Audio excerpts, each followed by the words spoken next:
morning, everyone. Today is Tuesday, January 11th, and I'm Marv Eisen of Timeless Dollar. Today, this is going to be a very short video. I start the morning every day looking at the economic calendar, and today, the elephant in the room is right here, 10 a.m., Fed Chair Jerome Powell's confirmation hearing. Now, typically, the Fed FOMC has a tendency to roil the markets, the FOMC minutes announcements. But this is going to roil the markets, or it has the potential to roil the markets as well. So if you're trading at around 10 o'clock and you see the market shake up and down, this is why. You might want to hold off trading at that time.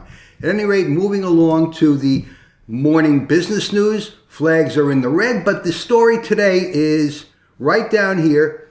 Goldman's David Kostin says a tech disconnect is the single greatest mispricing.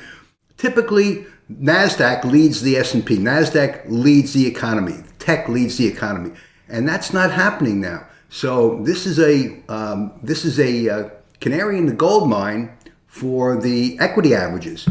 Moving along to the S&P E-mini. This is the micro E-mini chart from yesterday, Monday.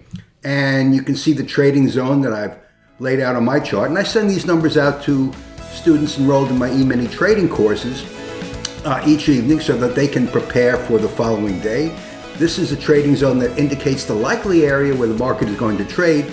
Today the trading zone is well down here and the starting prices are up here. I'm not going to give you the numbers. If you want those numbers, you can sign up on my site at timelessdollar.com. Anyway, trade safe. I'm wearing a hat today because it's 10 degrees here where I am in New York. At any rate, I'm going to keep this hat on for the day. Trade safe. Have a great day. Thanks for watching, and I'll see you in my next video.